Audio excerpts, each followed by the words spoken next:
What is going on, everybody, and welcome to this week's episode of the Nerd Crew podcast. We are so glad that you are with us, and this is a big week. It's been a lot the first week of 2019, so we are very excited to dive into what happened in 2018, the highs and the lows, because there was a lot of both. So there's a lot to dive into. But I am your man, Andy York. And as always, I am joined by the one and only Jason Lee. Jason, how are you doing this week? Doing good. Struggling with my mic. Hey, we all are. That's what happens. I feel accepted. When you hit a certain age, that what happens. Yeah. So, but we hope that you had a wonderful New Year, and we are very excited to see what is going on in 2019. But there's a lot to recap from 2018, so we'll jump into that here in a few minutes. But before we jump into anything, we like to do if I would mute my computer when I look at the live stream. What's going on, Nerd World? New World Nerds, I'm sorry. I am all over the place today. But before we jump into anything, Jason, what are you into this week? This week, I had the pleasure of rereading Marvel 1602. Which is one of my favorite, I guess you could call it, graphic novels. But it's by Neil Gaiman, who is an amazing comics author. And he basically, what he does is he takes the entire Marvel universe and a lot of the different characters and presents them as if they were around back in the year 1602 with all the different cultures that were going on in that time and all the different things that were acceptable and weren't acceptable and stuff like that. So I just find it a really interesting thing. I love it when authors take the characters or take the ideas of characters from the universe and then put them into a new setting like that. I find it really interesting. Yeah. So I've always loved that book since I started reading comics. Yeah, well, I don't think I've actually had I don't think I've read that one yet, which is weird. So definitely check it out. I need to check it out. There's a lot I need to check everyone. out. Yes, there's a lot. I actually, I have the Marvel Unlimited subscription, which is amazing. Mm-hmm. So I'm still trying to catch up on the years I've missed of reading comic books and things. So I'm very excited to jump into what we're doing. So what I'm into this week actually happened New Year's Day, and then a lot more information came out about it today, and so you're going to have to ride with me a little bit, Jason. It's about something that you don't watch or pay attention to, which is fine. So what I'm into is there is a new so there's on the indie wrestling scene. Yes, I know you're gonna have to hang on with me. That's cool. Yeah. We're going to. There's a group called the Elite, and it's the Young Bucks and Cody, and Kenny and Hangman Page, all these different guys, and they've actually started their own promotion, and they did all the release stuff this week about it. So they had a rally today about it. So I was very much into watching that and figuring out who they have hired, who they brought in, that type of thing. So a lot of former WWE guys were there, which was cool. It's always awesome. So I am very much all in. I am very excited about this promotion, and I am looking forward to what they do in 2019. Yes, I'm a big wrestling fan. If you didn't know that, we have a couple episodes about wrestling, so check them out. And actually pretty soon, January 27th, we are more than likely going to do a Royal Rumble, not preview, a Royal Rumble review right after it happens with a couple of our friends. So we're looking forward to that. I'll spectate that episode. You can spectate that episode, yeah. Yes. Is Kenny Omega heading there? More than likely. I would be very shocked if he shows up in WWE. I don't think there's a chance he does. I know the money is sweet, but his friends are over in AEW. And if I was him, I would join AEW and not WWE because they don't know what they're doing half the time. But that's a different episode. That's something completely different that we will. The WWE is a lot like Warner Brothers and the DCEU. Or I'm sorry, the Worlds of DC. Well, now I understand. So they struggle a lot. like you with your mics. Yeah. No, this is going to be difficult. Yeah. If you have to just mess with it, you can. I might just take it out and hold it the whole episode. That's fine. That'll work. No, they wouldn't put him over any of their stars. But that is another topic for another day. We will do a WWE episode and wrestling episode soon, which I'm looking forward to doing that. So the whole purpose of this episode is to jump into and talk about what took place in 2018, specifically with nerdy movies and concepts like that. But we're also going to give kind of our honorable mentions for nerdy movies that we've seen, which we'll do that at the end, towards the end. But we're going to give you our top 10. Actually, no, I'm already off kilter. On Twitter, we did a poll where we did 3 categories, and it's kind of our nerdy awards for best nerdy movie, most disappointing nerdy movie, and the worst nerdy movie. And for the best nerdy movie of 2018, we actually had a 3-way tie between Infinity War, Black Panther, and Spider-Man and the Spider-Verse. But we're both voting for Spider-Verse, so that one is going to take the best nerdy movie of the year. It takes the cake. It's really close between it and Infinity War for me, which makes my list a little more confusing when we get to it. But Spider-Verse was a great movie, which we'll touch on and talk about here in a little bit. The award for the most disappointing nerdy movie of the year, no shock, Solo. And it got 71% of the vote. Interesting. Ant-Man and the Wasp was second. Everything else didn't get a vote, which I was not, quote, disappointed with Ant-Man and the Wasp, but I think it was put at a really bad time for when it came out. The issue with me is that I didn't expect anything out of Solo, so I was That's true. really disappointed. That's very true. By it. It was just like I went into it and it was like, this is exactly what I expected. It's as bad as I thought. But it did not win the worst nerdy movie of the year. That distinct honor goes to Venom and Tom Hardy, which is not a shock. But what is a shock is that it only won by a few percent over Ant-Man and the Wasp, which it's still baffling to me that people thought Ant-Man and the Wasp was worse than Solo. That's not true. Ant-Man and the Wasp was not as bad as Solo, not even close. So we're gonna hopefully in the future do more things like this. There wasn't a lot of categories that we thought of. Plus, we only did this like 2 days ago, so we kind of threw it together. We'll put a little bit more thought into it next time, but we are looking forward to what is going to happen in 2019. But before we jump into our most anticipated movies in 2019, we're going to go over our list of the top 10 nerdy movies of 2018. And there's really only 10 movies that we had a choice from, because we're not counting Bumblebee because neither one of us saw it. I want to, but I just haven't seen it. It's getting a lot of hype and positive reception. Yeah. We haven't seen that. I haven't seen Mission Impossible. I don't know if you saw it or not. I haven't yet. Okay. No, but that's another one I do really want to see. Yeah, so there was only about 10 nerdy movies that we actually caught.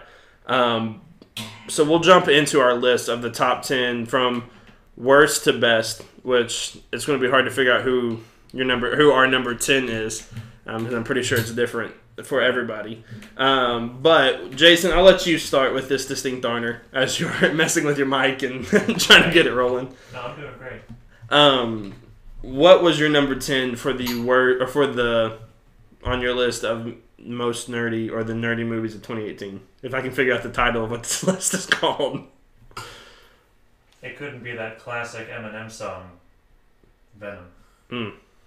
The song didn't help the movie at all.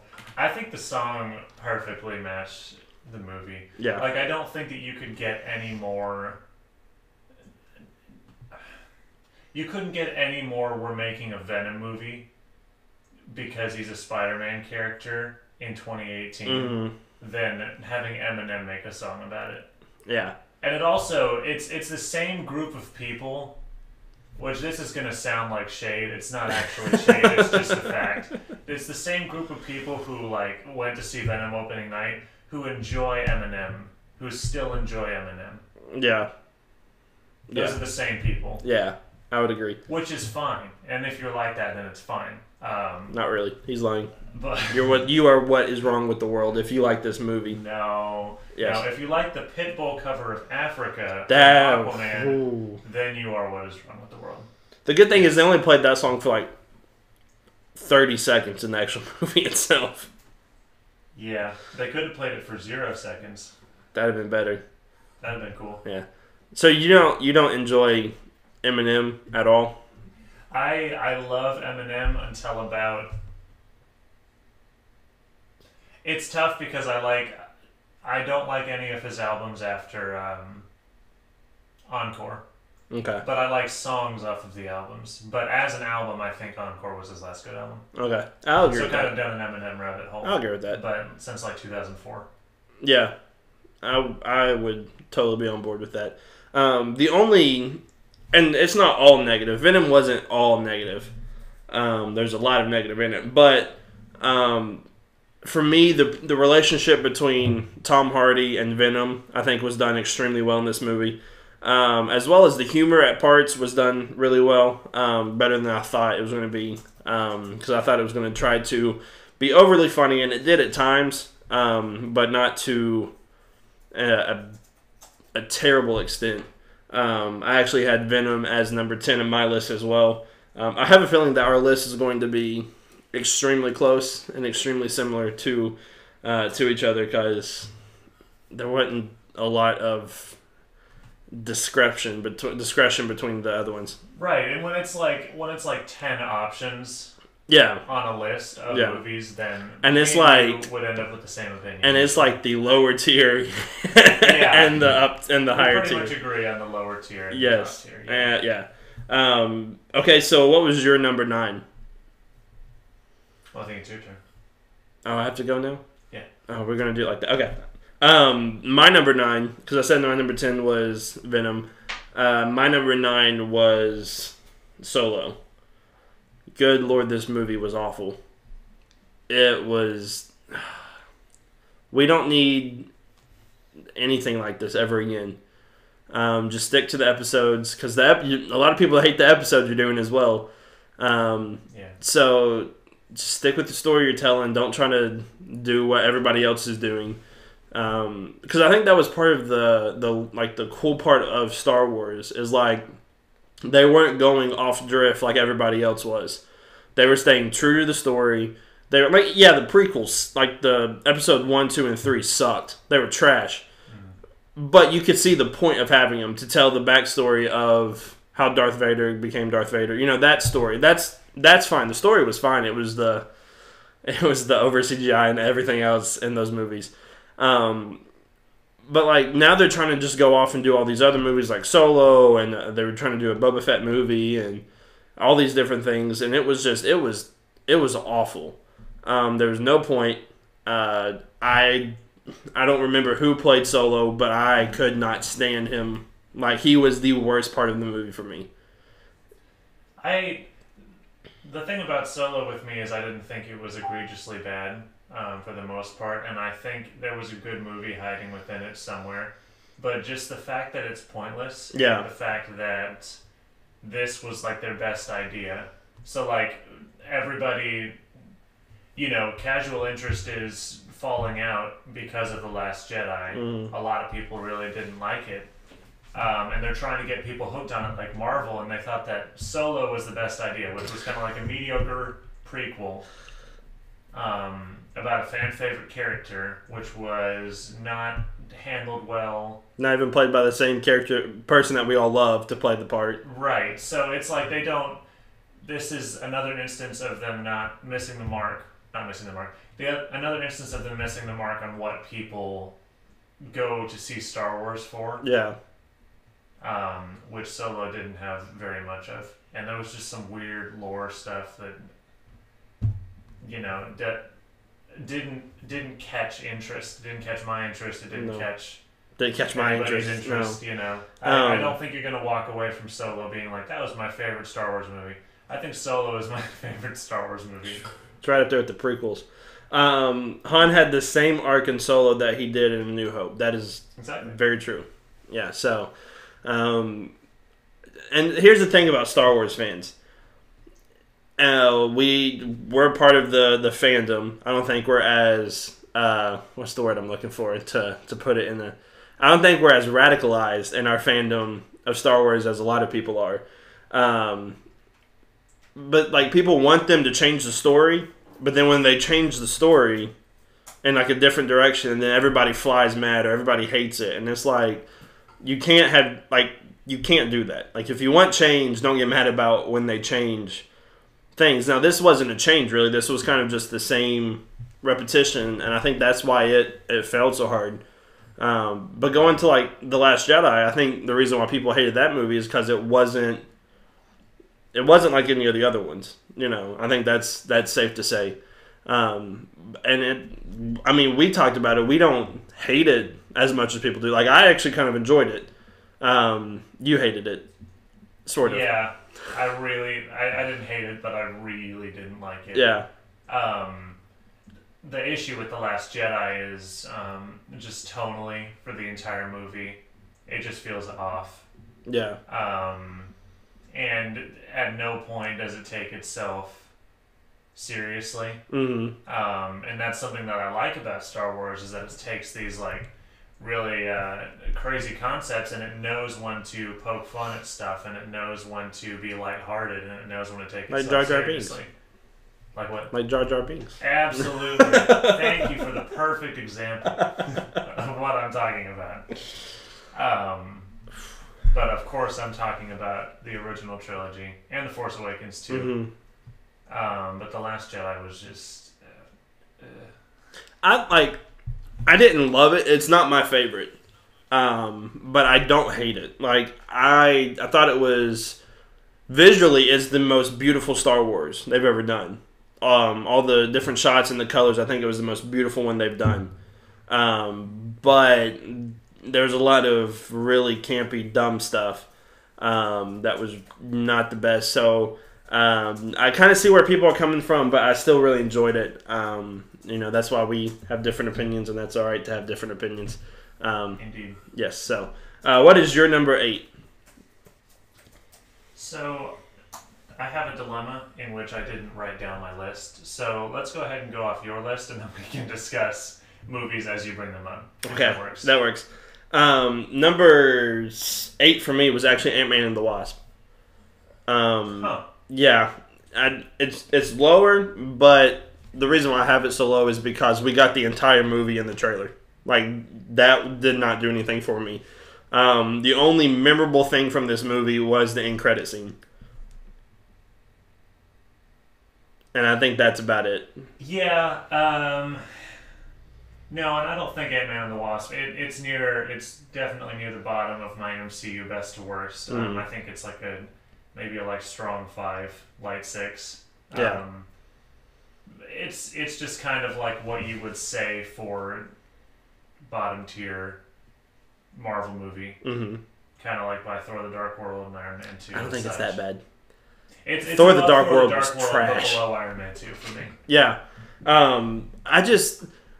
All the action scenes were done in the trailer. Like, I have a massive problem with that. Like, when you give us the entire trailer, and it's basically all the action scenes in the movie.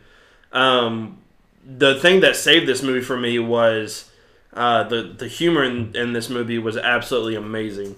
Paul Rudd, anytime Paul Rudd is doing anything like this, it's going to be outstanding and perfect. So I'm all on board with him doing it. But it felt flat to me. The story wasn't bad or anything, and it's just when you have it came at a bad spot anyway, like a month, if that, after Infinity War came out. And then you have you don't remember Ghost all that much. Like, I don't remember much about her backstory and her story arc. Plus, at one point, she has a British accent, but her parents don't, and it's like her actual parents, and it's just, it's weird stuff like that kind of drew me out of the movie a little bit. Mm-hmm.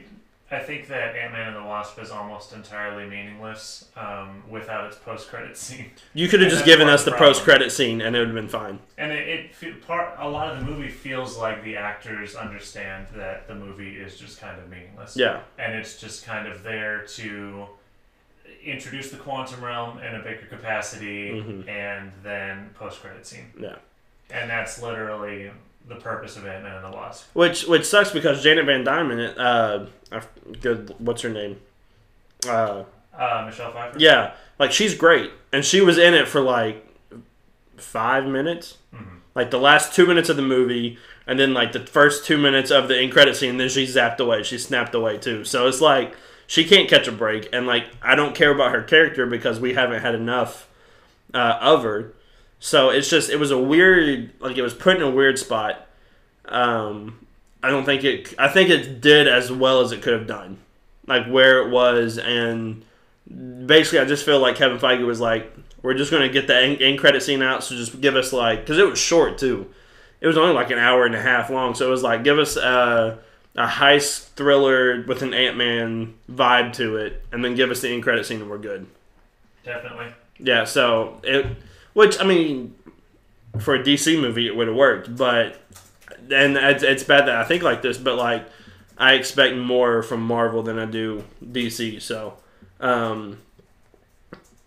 it would have been cool if Ghost showed up in Agents of S.H.I.E.L.D. first, because they said she worked for them. Yeah, that would have been cool.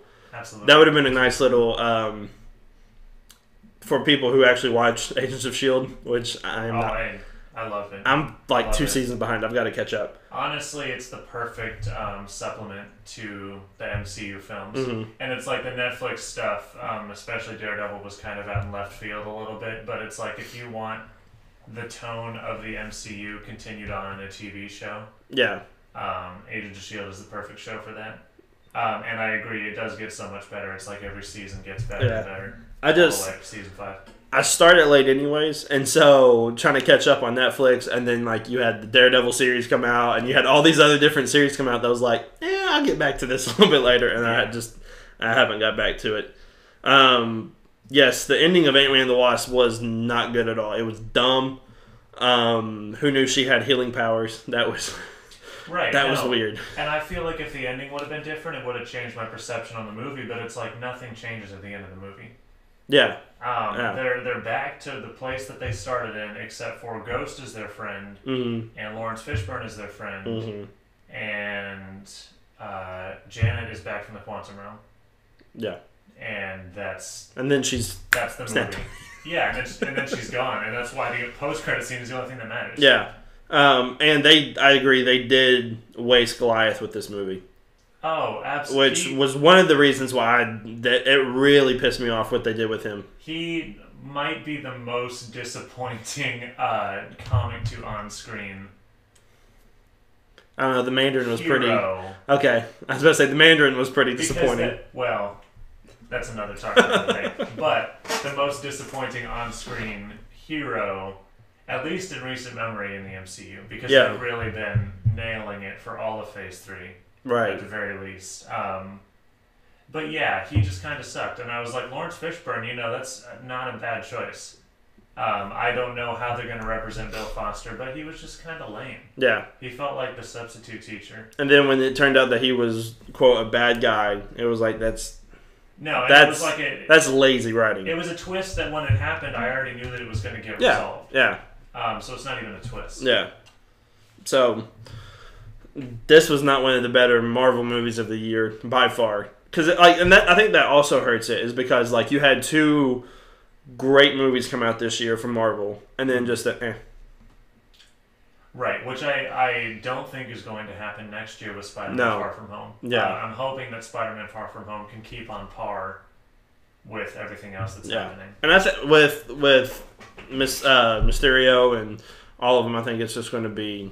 I think it's going to be better than this was. Yeah. And I think what also, and I didn't realize we were going to take this long in this movie, but I'm glad we did.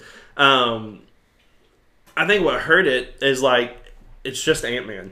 Like, you know what I mean? Like, I don't mean that in a bad way. I love Ant-Man. Right. But it's like I think there's a massive difference between Ant-Man and Spider-Man.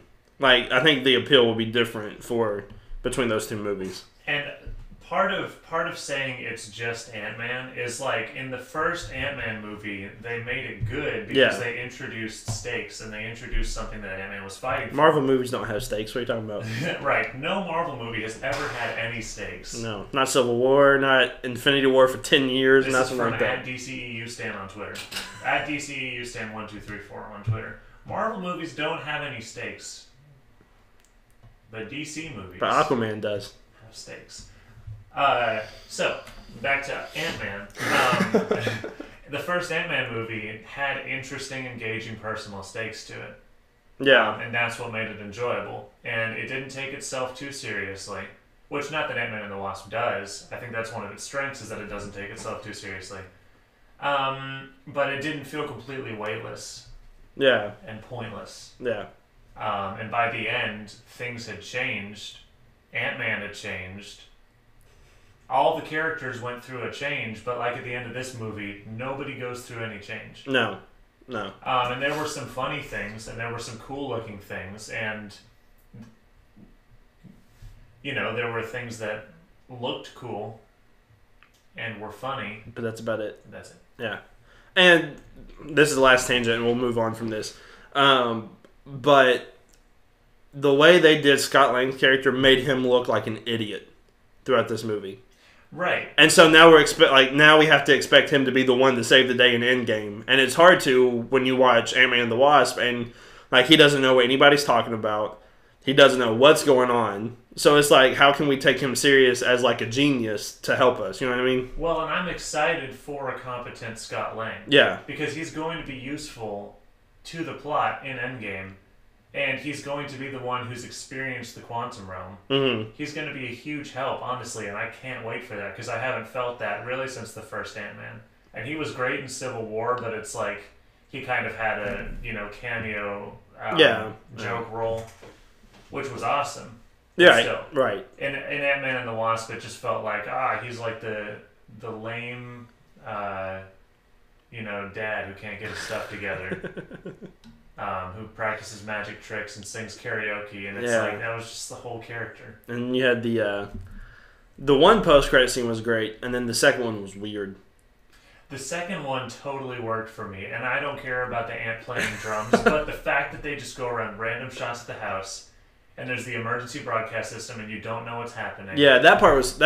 If they would just cut up the drumming ant, I think that would have worked perfectly. It gives you the feel of like what is going on. I think the drumming ant was there for all the kids, because if they would have ended on just the emergency broadcast system, man, that would have freaked me out. Well, my prediction for the end of the movie was that Cassie was going to die, so she was going to get snapped away. Horrible. So, which I'm still not against. So that was our number 8 that we spent a while on. Ant-Man and the Wasp. My number 7, which was that your number 8, or did you want to do a different number 8? No. Okay. Number 7 for me is Aquaman. I will contest that Ant-Man and the Wasp was better than Aquaman, but that's all I'm going to say. And we can just talk about it. I don't know if it was better. I really don't know if it was better. I enjoyed myself more at Aquaman than I did Ant-Man and the Wasp. I don't agree with that.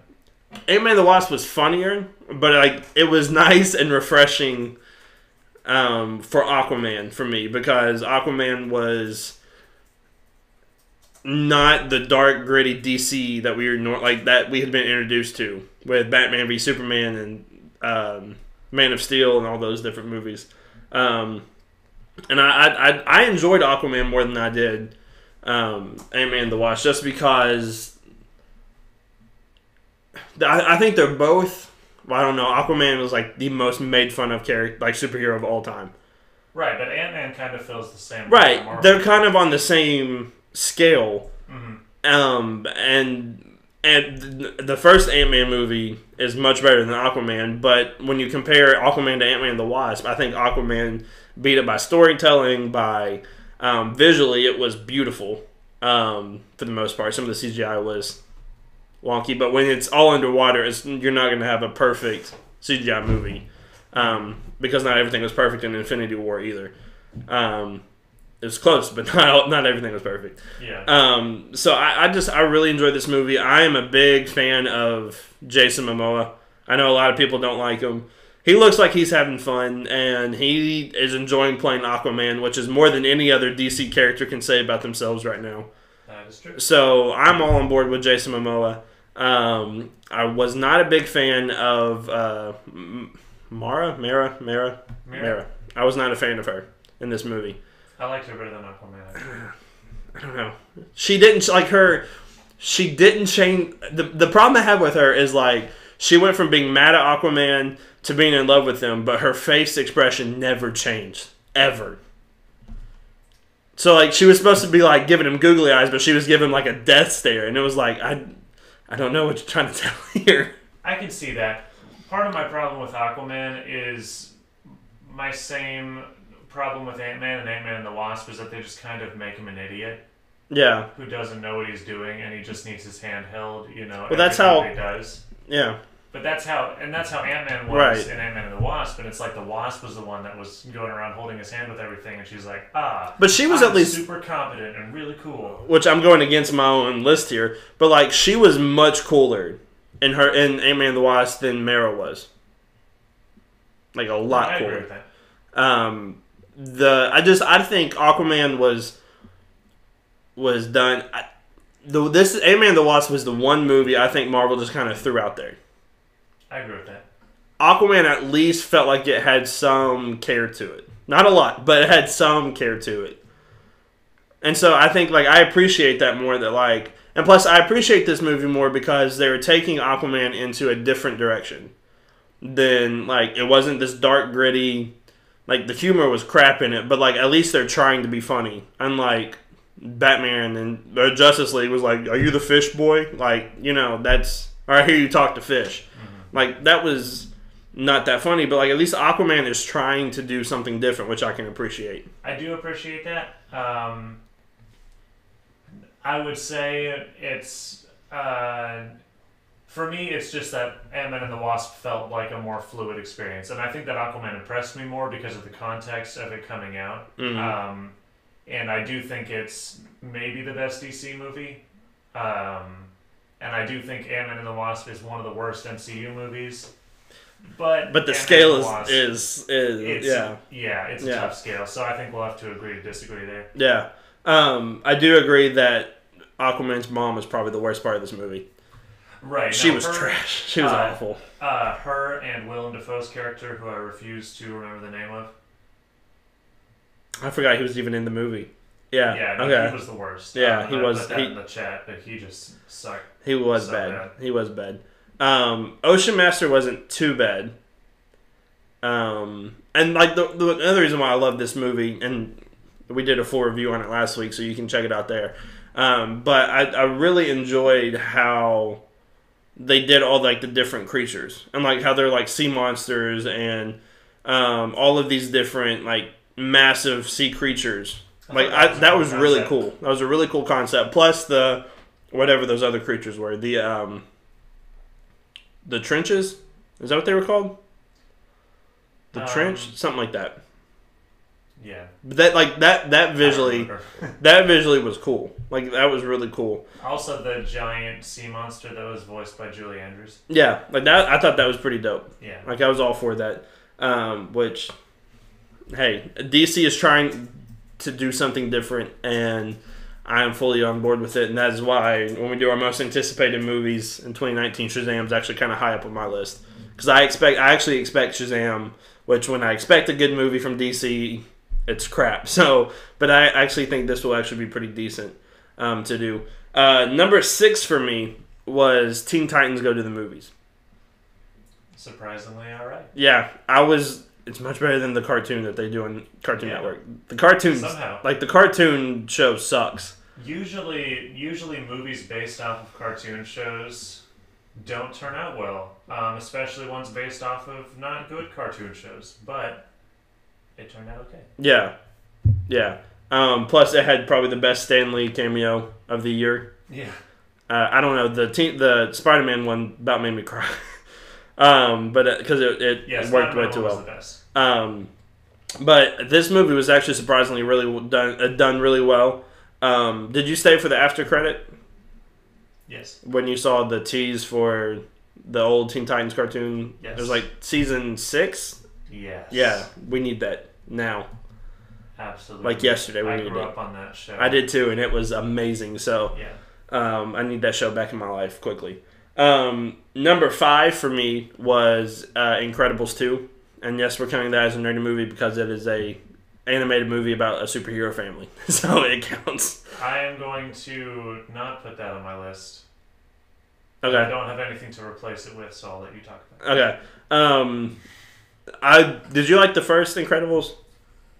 That is top 5 favorite movies of all time. Okay, mine too. For me. Yeah. Yeah. I'm trying to think how to word this. Because it came out, 14 years later? 15. 15. And it was like, when it came out, like when I heard it was coming out, I was like, okay, like it's 15 years too late, but like it probably won't lead up, like it probably won't match up to the original. And it wasn't as good as the original, I thought, but I really enjoyed it. Like I thought it was a extremely well done movie. I thought it picked up right where it needed to. I love how like in the first one you had Bob going off doing his own thing. Now it switches. Now he's the stay at home dad and like trying to like recuperate, trying to like figure out how to do everything now. Plus you've got Jack still figuring out his powers, which I think the funniest scene of the entire movie was him going up against the raccoon, because that was amazing. But I was all on board for this movie. I really loved it. The villain, like every superhero movie, most of the time is forgettable. But I still really enjoyed it. I thought it was a great time at the theater. Fair enough. My feelings on Incredibles 2, and I'm not going to go too long on this. I'm not at all convinced that any of this... The movie came out 15 years later. Yeah. I'm not convinced it took like multiple years to make this movie. I think it's a fun movie for kids, but it's literally not anything more than that. It's much better than Finding Dory. I can tell you that. Yeah, I'll agree with that. I think it's better than Finding Dory. The first Incredibles is like a transcendent like viewing experience for me anyway. Yeah. It's nostalgic, and then I go back and watch it, and it's like just as good as it was when I'm 20 years old, which I think is very impressive.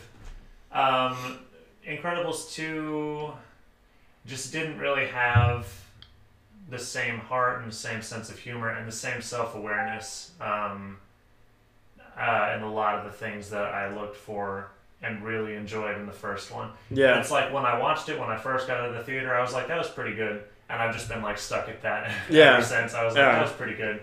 You know, probably like a 7 out of 10 or something. But it's like, you know, I wish that they would have put more time and more thought into making Incredibles 2. Yeah.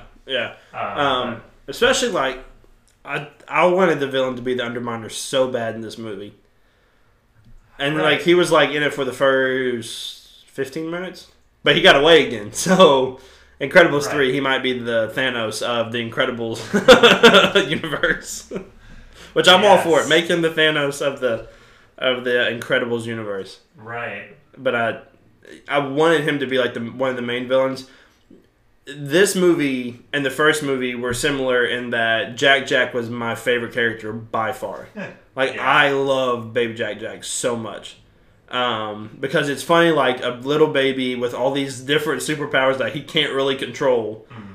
And so, like, the raccoon scene was hilarious. And then, like, the scene where he's, like, jumping through dimensions. And, like, he has to, like, try to talk to him by getting a cookie and, like, things like that. I think that would work. I think that was so funny.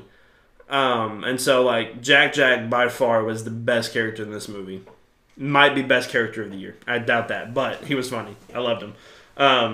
Put Baby Jack in the Aquaman movie, and it's already like an 8 out of 10. Oh, wow. 8 out of 10. So, number 4 for me was Deadpool 2. It was so good. It was very good. It's amazing the jump between number 4 and number 5. Like, I thought, like, I love Deadpool, like the first one, and so like normally like you get the first one and it's great, and then the second one is like, okay, this is not going to be that great. Like this is going to fall off the edge or whatever. But I'm telling you, this was the year. 2018 was the year of Josh Brolin for sure. Yeah. Because he was great in Infinity War, which we'll talk about here in a few minutes. But like him as Cable works so well. Plus, like the dynamic between him and between Deadpool and like everything else, it worked to a T.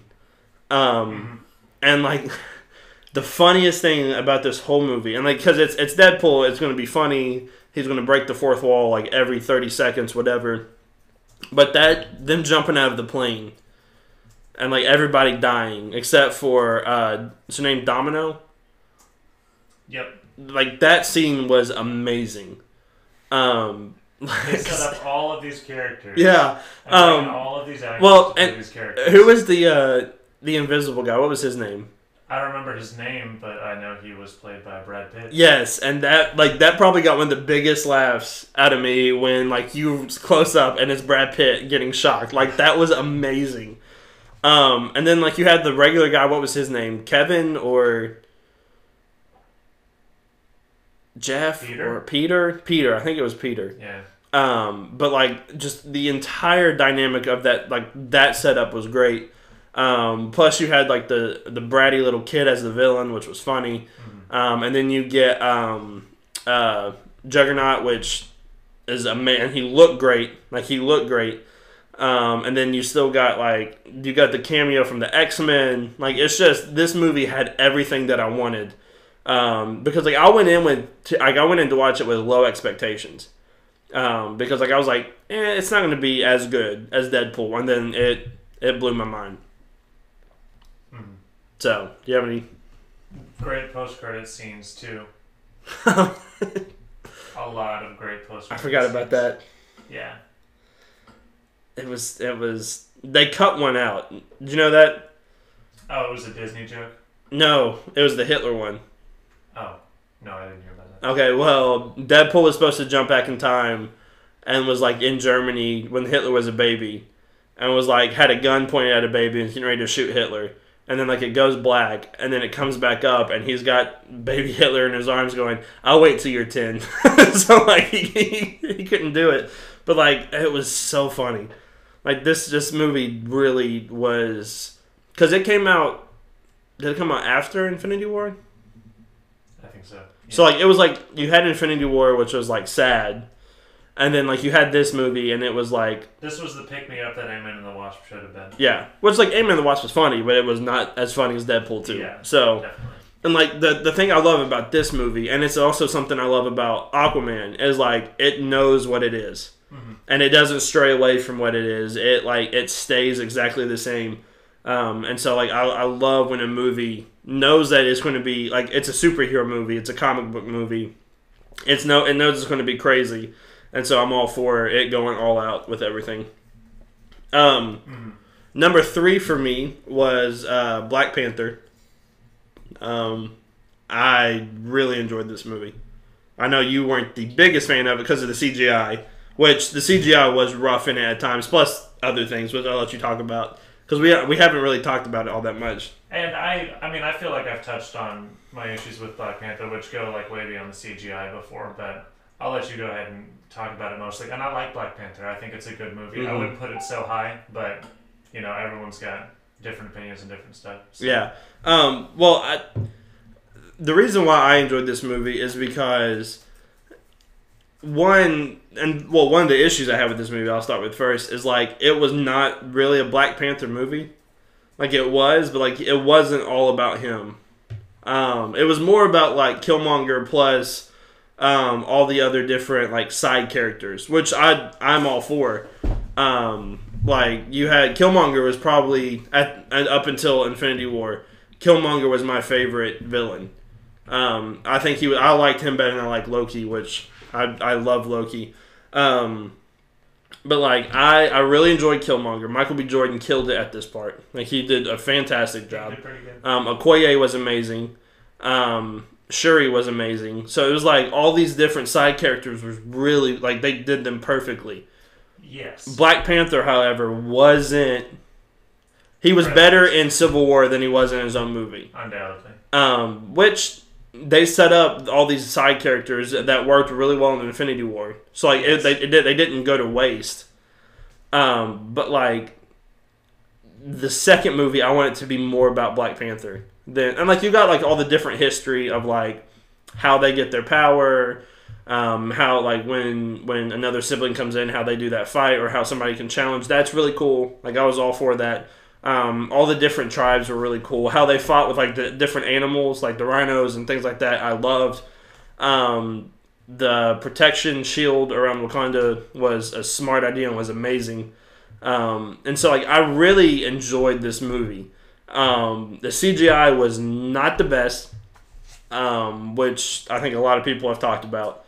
Yeah, I think that's one of the smaller issues. Yeah, the character arc wasn't the best, like we've talked about. Mm-hmm. But it made up for it, in my opinion, it made up for it in Michael B. Jordan. And the one thing I really didn't like is that they killed off the Claw, because I loved him. I thought he was great. Yeah. But like the car scene at the beginning was rough, but like other than that, it was I really, really enjoyed this movie. I will touch on very briefly my issues with Black Panther, since we're doing a year in recap. That's fine. My issue with Black Panther mainly is that he was far more intriguing in Civil War because he went through struggle in Civil War, where his dad died in Civil War. And that was just another part of the mess, that was Civil War. And that made him a really compelling character, totally. And honestly, I was equally wrapped up in Black Panther and in Spider-Man and Civil War, even though Spider-Man's introduction was so hyped, just because they did a really good job with Black Panther there. Yeah. And then they bring him into this movie, and he's already undergone that. And in Black Panther, he's kind of got a Superman dilemma, in which he is very, very powerful, but they don't really give him vulnerability. Yeah. And we don't really see any vulnerability from him ever. So it's hard to get invested in the main character, and since he's the main character, that makes it hard to get invested in the story. Yeah. And I enjoyed a lot of the side characters. I enjoyed Killmonger. I loved the soundtrack. Yes. But it felt more like a movie about Wakanda, with a lot of small things weighing it down, and CGI is one of the small things. Yeah. There are also a few different plot things that really annoyed me. I didn't like Martin Freeman's entire character. He just annoyed the crap out of me. And no one ever talks about him because I don't think anybody really likes him that much. Yeah. Yeah. Which I love Martin Freeman. He's one of my favorite actors, but his character kind of sucked. But I do think Black Panther succeeded in setting up Wakanda and an interesting cast of characters, and what am I trying to say? Setting up Wakanda and Black Panther succeeded in setting up Wakanda and an interesting cast of supporting characters. Yeah. Yeah. And also being a movie that's very important in representation in Hollywood. Yeah. Which I love, and I love that angle on it. I think that is really important. But there were just, really big things about it that bothered me. Yeah. Did you like the Vibranium, or was Vibranium one of your... Vibranium was a big part of the Superman complex. Okay. I did like some of the ways it was presented, but for the most part, it just kind of felt like magic. Wrapped up in these little... Yeah. Which I understand, it's Marvel. I understand, and they could have done Vibranium in a way that didn't make him feel like Superman, but then they would have had to give him vulnerability, and they just didn't do that in this movie. Yeah. So. I think Killmonger was supposed to be part of his vulnerability, but you cared more about Killmonger's character than you did about T'Challa. Because of the beginning of the movie with the backstory and of everything, and like... And that seems like the intent of the movie is to make you care more about Killmonger. Yeah, and then kill him off at the end. Why does Marvel... Like, the one thing I cannot stand about Marvel movies is they kill off all their great villains, but then they keep somebody like Ghost around. And, like, it's like, keep Killmonger around. I know Loki probably is still around. Maybe. I don't know. That's still up in the air. But she's their friend. No, I don't care. Ghost is their friend. Care. Make Killmonger your friend. Let Killmonger be a hero, man. I would be all for that. I feel like he could have survived, possibly. Then again, I do enjoy that Black Panther packs a punch there. That's And I'd rather Black Panther pack a punch than Ant-Man and the Wasp. Yeah. Because Ant-Man and the Wasp is obviously inherently more lighthearted, and even though I kind of rag on it because it doesn't pack any punch. Mm-hmm. You don't want it to pack too much punch. Sure. At At least Vulture is alive. Yes. Vulture that's is true. probably Yes. the best MCU character ever. I like him. I'm not serious, but for me, he's top 5. He's top 5 for me. I love Michael Keaton's Vulture. Yeah.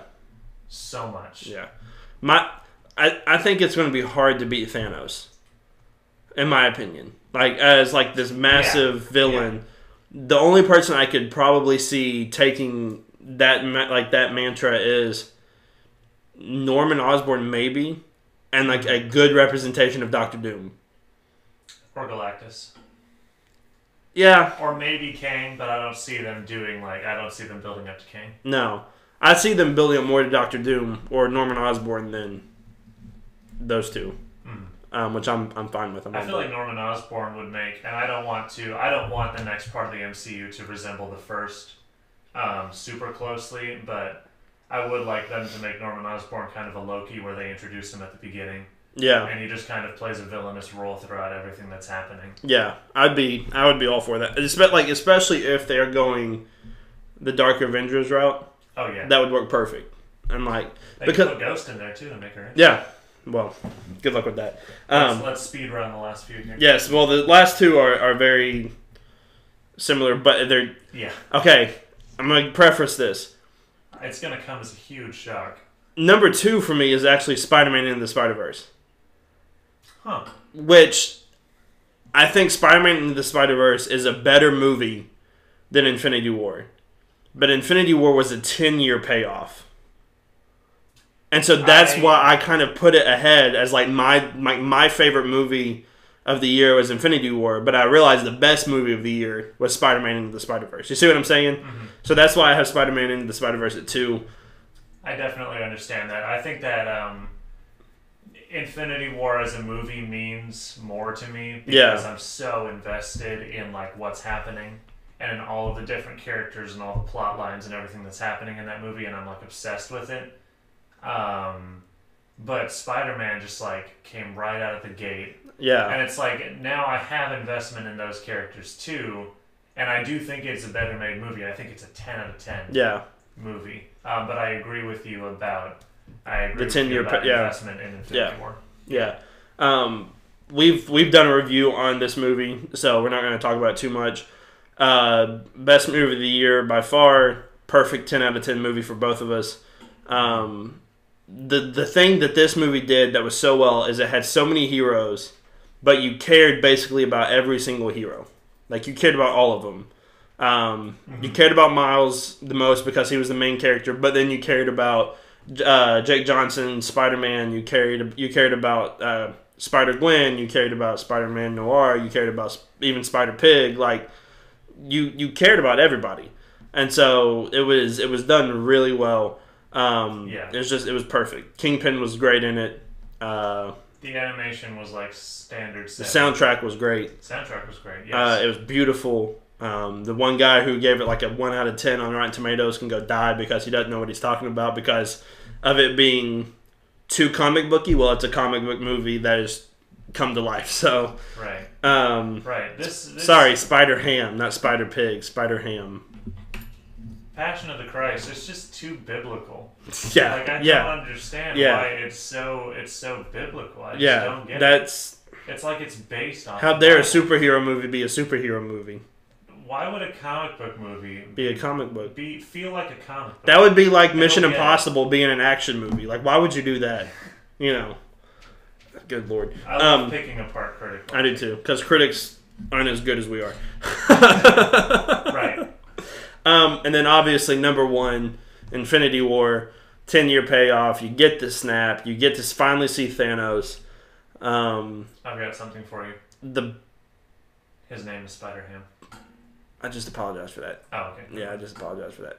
You're not even listening to our own podcast? No. I guess not. But Infinity War is amazing. The best Thor probably yet. Maybe. And I think it's another thing about him having a very interesting arc in Infinity War. And I think he had an interesting arc in Ragnarok, but it was kind of more in a comedic setting. Ragnarok led perfectly into Infinity War, Definitely. which is all you can ask for. Robert Downey Jr.'s best performance, but I say that about every movie that comes out with him in it. He gets better and better with every performance.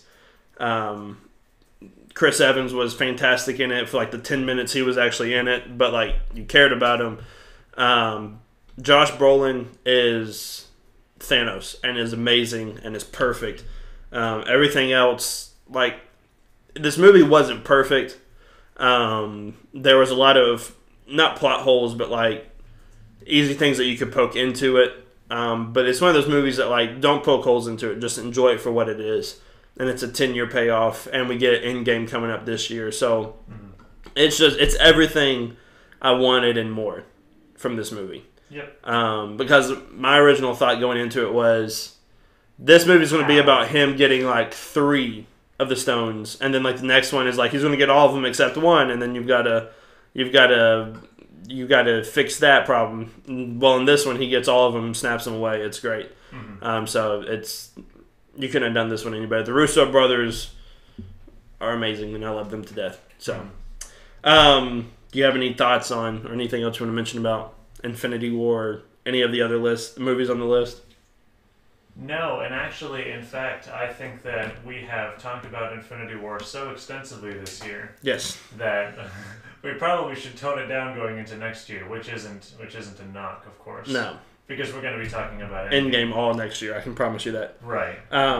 So that is our list of the top 10 from worst to best nerdy movies in 2018.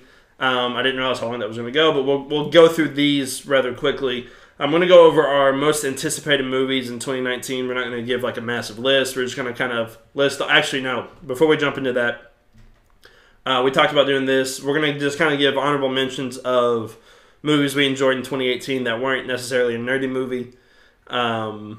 Did you think of any, or do you want me to go and then you think while you think of? How about you just cover that base for us? A Quiet Place was amazing. I loved it. Okay. John Krasinski was amazing. Emily Blunt was amazing. Probably one of my favorite thriller movie ever. Hereditary was probably the freakiest movie I've ever watched in my life, and I loved it to death. Annihilation was really good.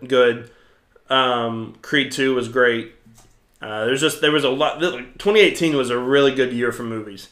You had your crappy movies like your Venoms and your Fantastic Beasts and I've never seen Harry Potter, so I can't. Yeah. Speaking of which, we're getting some. Well, Gump has been yelling at me for months now. A couple months now. I've got other things I need to. I've got better things I need to watch. Yes, like Agents of S.H.I.E.L.D. Have you seen Lord of the Rings trilogy? We'll move on. Oh no, it gets worse. I tried to watch it, man, and it was like at midnight. I have to find it like during the day to watch it. It's just I know. best. I've got to watch it. Maybe I can just keep calling out all the things that you haven't seen, and we can get our commenters to roast you for it. Probably. It'd probably be the easiest thing in the world to do. Easy content. Easy content. I've only seen like 2 Mission Impossibles, maybe. I mean, That's okay. So we're gonna go ahead and jump into our most anticipated movies for 2019. I'll let you do this. I'll let you give a few of your most anticipated movies. Cool. Well, hang on. Obviously, number 1 for us is Endgame, so we'll barely touch on that. Yeah, number 1 is Endgame. I'll do number 2, 3, and 4 for me. Okay. Are Captain Marvel, Lego Movie 2, and Spider-Man: Far From Home. Obviously, since I'm an MCU diehard, I've got the other 2 MCU movies on here. That shouldn't really be that big of a surprise. Yeah. And then I've also got the Lego Movie 2, because the Lego Movie was incredible. I forgot that was coming out next year. Yes, and I cannot wait. I think it's going to be really good. That's an honorable mention for me. Yeah. 1 through... Did you do 1 through 4? 1 through 4 for me. 2 for 4. 2 through 4. Whoa. Endgame, obviously, 1. Yeah. Captain Marvel, 2 for me. Shazam 3 for me because I'm excited to see what they're going to do with it and see if it's going to be a fail or a bust. Anticipate doesn't mean necessarily excited, just I want to see what they do with it. And then 4 for me is episode 9 because I want to see how they're going to finish this off. I want to see what they're going to do with it, and I'm very excited for it. Fair enough. So do you have any other? Number 5 for me, Once Upon a Time in Hollywood. Number 6, John Wick Chapter 3. Number 7, Star Wars Episode 9. Star Wars Episode 9 is uncharacteristically low for me because of The Last Jedi and Solo, and I'm kind of pissed off, and probably realistically it's higher on my list, but I'm just going to be angsty about it and put it at number 7. That's fine. For me, number 5 for me is Spider-Man Far From Home. Probably the same thing. It's just there's not been a lot of publicity about it, and so I can't really be excited for it if I don't really know what to expect. You know what I mean? So I'm going to do that. Number 6 for me is Glass. I am very excited to see Glass. Split and Unbreakable was amazing, so I'm sure this is going to be another great movie. And then number 7 for me is actually the live action The Lion King, which I am very excited for.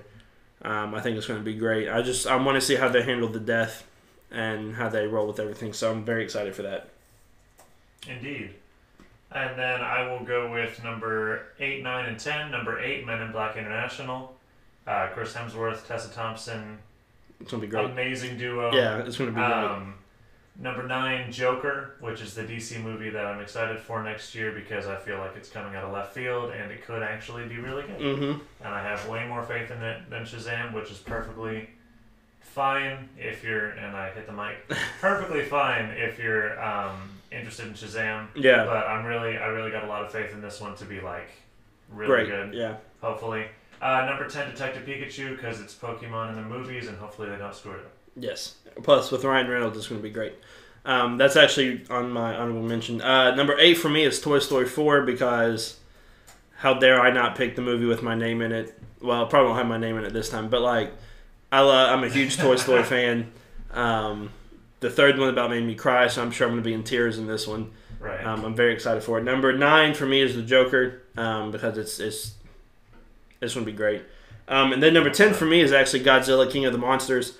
I love the first Godzilla movie, which is weird. I know a lot of people didn't like it. And then I love Kong Skull Island, so like I'm very excited for them to build up toward Godzilla versus King Kong. I'm all for that. Plus, this movie is just going to be great. So I'm very excited for 2019 is going to have a lot of good movies, and I'm very excited for each and every one of them and to see what happens next year so that we can talk about it and break it down and be all nerds about it like we like to do. So we're just going to jump into, we have a couple other small news things that we'll jump into, and then that'll be the end of this episode. We'll put a bow on it. But Punisher Season 2 finally has a release date. It comes out January 18th. Did you see the trailer for it? Yeah. Okay. The short trailer? Yeah. Mm-hmm. What were your thoughts? I'm worried. Yes, me too. A little bit. What worries you? Jigsaw. The face? Who's apparently not named Jigsaw. And also just kind of the vibe that I'm getting. And like a lot of how I enjoy movies is like tone and vibe. Yeah. And things like that. Because I'm really cool. Obviously. But I just get a weird vibe off Punisher Season 2. Like the kind of things that I didn't like about Punisher Season 1 Yeah. are just back in droves. Okay. So, and I like Punisher Season 1 for the Mm-hmm. most part, but there's some stuff that was super annoying that I see a lot of in Punisher Season 2 so far, based off of the small little look, Yeah. so I don't want to prejudge it. And we'll have to see. We'll see very soon. So Yeah. that's all I got. My hope for this show is that it's their last season for sure, and I'm hoping they go all out with it. The bad part is that they didn't really know it was their last season when they started it, so there's Right. there's no telling what's going to happen. One of the issues I did have with Jigsaw is that, and it's not even his name, but like his face was barely cut up, and like he got messed he up. looked like he got in like a bicycle accident. He got messed up at the end of season 1. Yeah. Like messed up, and like the mask looked cool. I'll give him that. The mask looked actually really cool. Yeah, looks alright. But I want his face to be messed up. Like I want Jigsaw, and so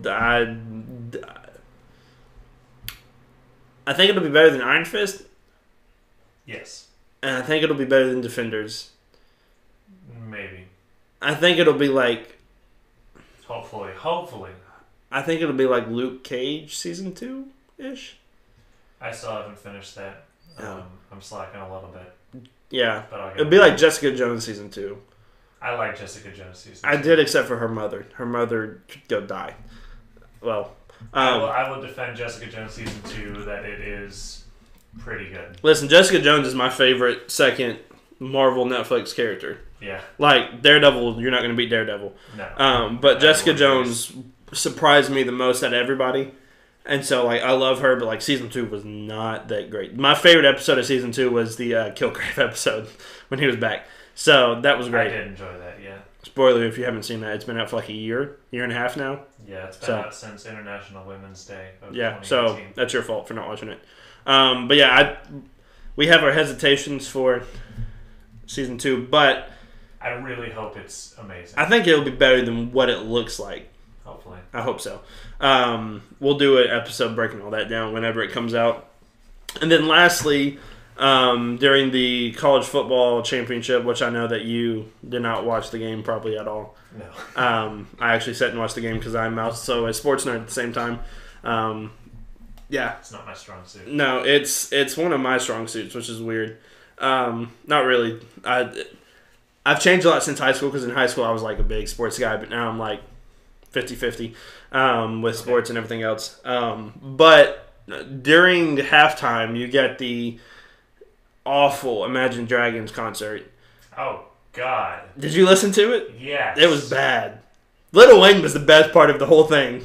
I hate Imagine Dragons, and I cannot, like, describe to you. He sounds so much how better, much I though, hate Imagine Dragons. like, recorded. Like, he sounds awful live. Yes. Like... Honestly, I'd say Imagine Dragons is up there with Florida Georgia Line for me as the worst band of, like, the 21st century. You don't like Florida Georgia Line? No, and that's I hate fine. country music, it's so fine. It's fine. I if you hate like, country it's music, fine so if you're you good. like Imagine Dragons, it's whatever. This is just me talking about my opinion. Yeah. Which my opinion doesn't even matter at all. It does matter. But those are like the all the opinions worst. Worse than Nickelback, which is the big meme band. Worse than a lot of things, and I know the more bands Worse than the Dave Matthews Band? Well, they were the 90s. But yes, worse than the Dave Matthews Band.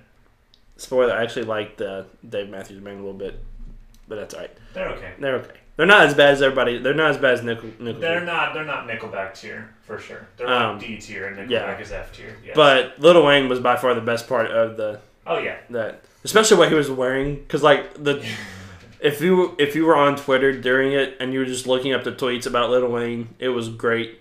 People were saying that he was wearing everything in his grandmother's closet. Like it was just like it was great.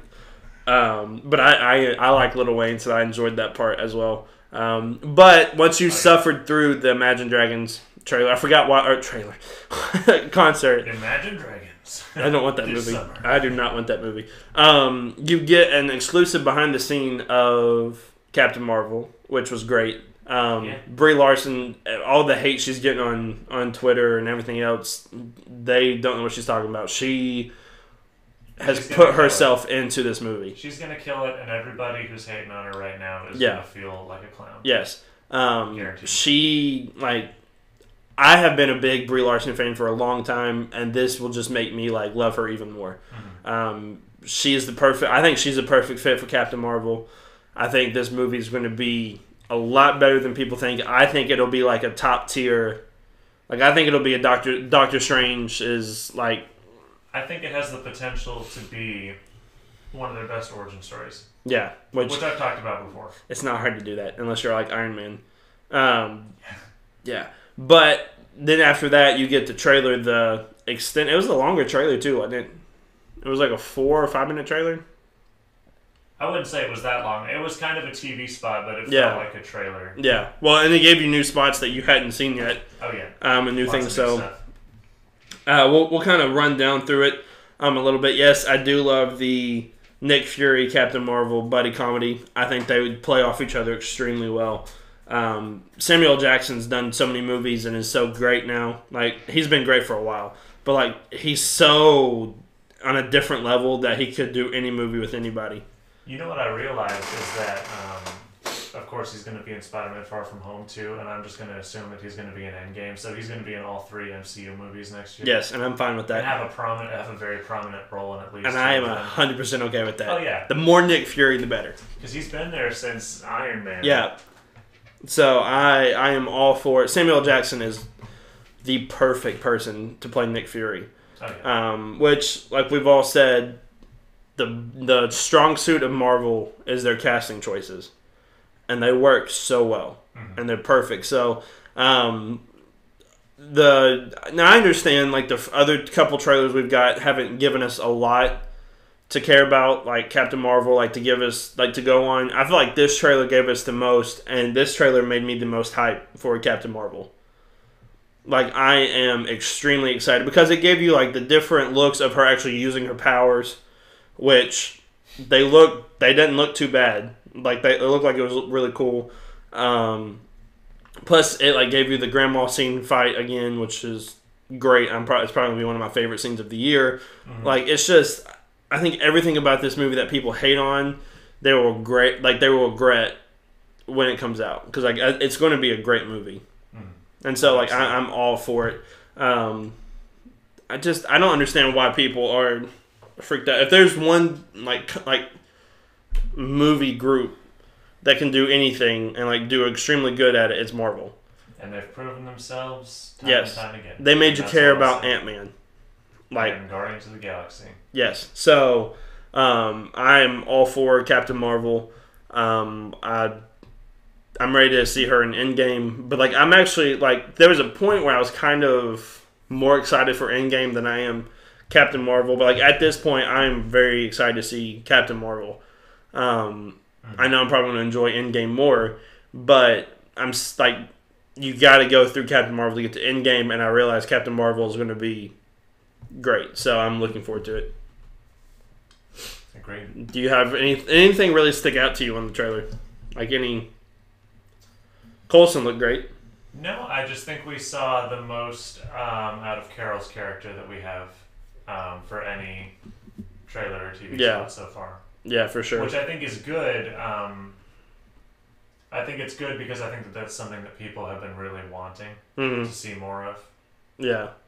So. Yeah, so... and tickets are now on sale, too, if yes. people aren't aware of that. Yes, you can buy tickets already. And which we've both got ours. Yes. So I am very excited. Premiere night, May 7th, I will be at a movie theater and screaming like a little Marvel fanboy like I am, which I'm March fine 7th? with. March 7th. I mean, you can go May 7th. Did I say May 7th? Yeah. We'll be in Endgame on May 7th. March 7th. For the... Yes. For the, We'll be in... time, probably. Yes. I'll probably, like, 20 times in theaters. Yeah. Which I have no shame in admitting that. But do you have any other thoughts on anything or what you're looking forward to in 2019? I'm going to put it all out there. I'm looking forward to the Nerd Crew podcast in 2019 because What? we are going to try to do a lot more stuff. Maybe do like a live stream every once in a while of us playing a game or playing games or something like that. We'll figure something out if our schedules allow it. We'll figure more things out and do more on our YouTube channel and everything else. So I think I'm going to hold the mic from here on out because I feel way more official holding the mic than I do like having the mic in front of me. well, that This works. is pretty cool. You can hold the mic all you want. Awesome. It works better than that stand works apparently. That stand's Yeah. messing up bad. But I believe that will do it for this week's episode. You can follow us on Twitter Instagram, and Facebook at the Nerd Crew Podcast. You can find our podcast on SoundCloud, iTunes, Google Play, and YouTube.com. Subscribe to our channel, The Nerd Crew, where we're going to put out more content here soon. We're going to try to do a lot more stuff, and we are actually going to do a lot more of collaborations and things like that, so we're looking forward to that. You can follow me on Twitter at I'm Andy York. Jason does not have a Twitter that he uses to tweet, and he doesn't want you to follow him. He doesn't like you, so that's fine. Jason Momoa never tweeted him, so that's putting words in my mouth that are 100% true. We're on the same wavelength. That's why Definitely. We've done this for so long now. We can finish each other's sandwiches. If you've watched Frozen, so sentences. Yeah. Have you not seen Frozen? Yes. Okay. I was finishing your sentence. Oh, thank you. But that will do it for this week's episode. Next week, we don't know what we're going to do yet. We will figure something out. We will do a fun episode. It'll probably be DC Hate or Marvel Love. Every episode's a fun episode. Especially when you get to dog on DC. No, we love DC. We're just joking. But we are so glad that you are listening. So glad that you listened to this week's episode. We hope to catch you back next week, and we hope you have a wonderful week.